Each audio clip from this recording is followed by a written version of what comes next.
Shal va yoqa konstruksiyasini keling birgalikda tayyorlaymiz. Avvalo asos andazamizni ko'chirib olamiz. Yelka qiyaligi bo'ylab yoqadan tashqari 1,5 sm uzaytiramiz. Shu nuqta bo'ylab laskan chizig'i chizamiz. Orqa yoqa ochilishini o'lchab olamiz. Mana shu nuqtadan bu tomonga stoyka ochilishini 2,5 sm belgilaymiz. Endi shu nuqtamizdan yuqoriga qarab orqa yoqa ochilishini belgilab, mana shu o'lchamni gradusini chiqarib olamiz.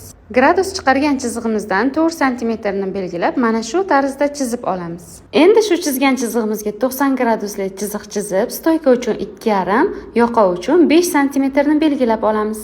Yoqa kengligini qo'ygach, mana shu tarzda ovalniy lineyka bilan yoqa shaklini chizib olamiz. Laskan chizig'ini ham ko'rsatganimdek chizib olamiz.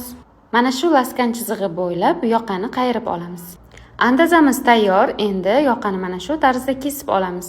Andazamizni kesib tayyorlab olgach, xuddi shu tarzda podborta qismimizni ham kesib tayyorlab olamiz. Mana andazamiz tayyor bo'ldi. Endi podborta va asosiy detallarni birlashtirib, yoqani qanday turishini ko'rib olamiz.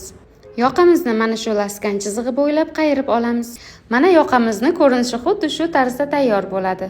Video yoqqan bo'lsa, podpiska va like tugmalarini bosib qo'yishni unutmang. Klassik kostyum yoqa konstruksiyasini ham o'rganishni istasangiz, 3 kunlik bepul onlayn vebinarimda kutaman.